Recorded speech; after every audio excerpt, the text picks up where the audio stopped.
từng oán trách em rất nhiều, sao ngày ấy bỏ anh trong cô liêu. Anh từng nói với em rất nặng lời, sao ngày ấy để anh ôm chơi vơi. Giờ lớn hơn anh mới hiểu, ai cũng muốn cuộc sống không lo toan. Vì lúc ấy anh quá xoan, em nào dám gửi phận cho anh mang.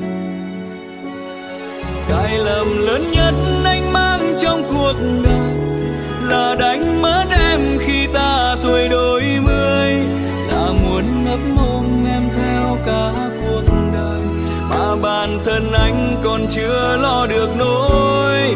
Giờ đây anh đã có những thứ em cần rồi, chỉ không có em nên anh đau lòng thôi.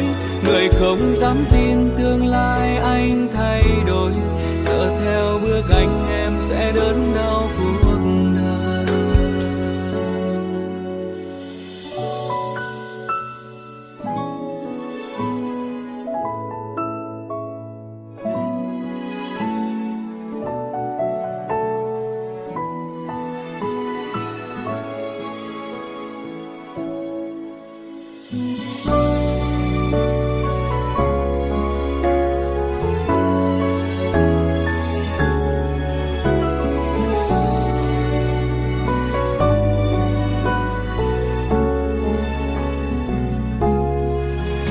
Anh từng oán trách em rất nhiều, sao ngày ấy bỏ anh trong cô liêu.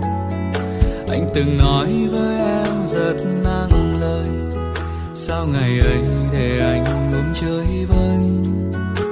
Giờ lớn hơn anh mới hiểu, ai cũng muốn cuộc sống không lo toan.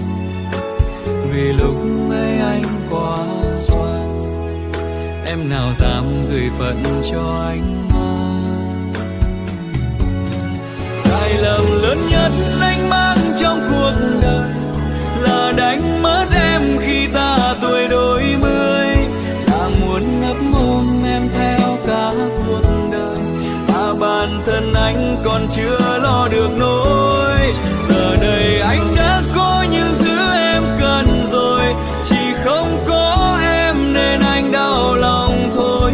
Người không dám tin tương lai anh thay đổi, giờ theo bước anh em sẽ đớn đau cuộc đời.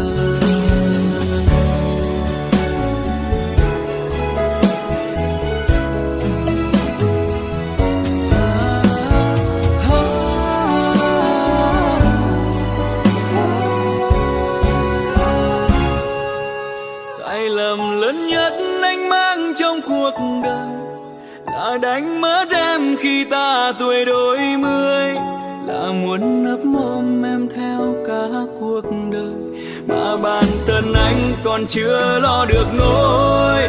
Giờ đây anh đã có những thứ em cần rồi, chỉ không có em nên anh đau lòng thôi. Người không dám tin tương lai anh thay đổi, giờ theo bước anh em sẽ đớn đau cuộc đời.